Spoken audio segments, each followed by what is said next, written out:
हमारे सूफिया कहते हैं, आपको पता है कि 18,000 साल का सफ़र नबी पाक अलैहिस्सलाम ने तय किया, लेकिन जब हुजूर तशरीफ ले गए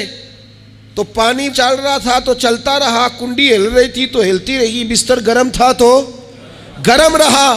और कायनात सारी की सारी रुक भला क्यों गई? वो कहते इसलिए कि नबी पाक जान है इस कायनात की, और जब जान निकल गई तो दुनिया का निज़ाम रुक गया,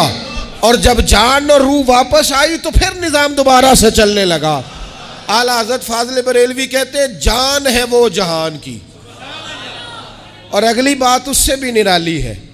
कहते हैं जान है वो, आज जहान है ना, इसका मतलब है जान भी है,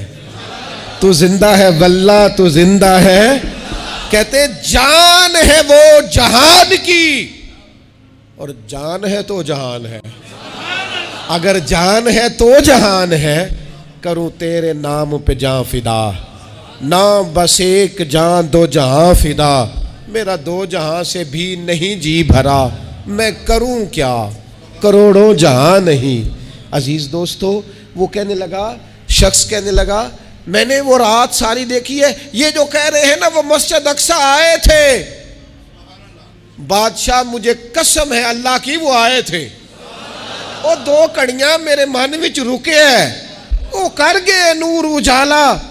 अबू सुफियान कहते हैं जिस बात पर मैं उन्हें गड़बड़ करना चाहता था उनकी तस्दीक तो बगल से निकल आई। सुबहान अल्लज़ी असरा बिअब्दिही।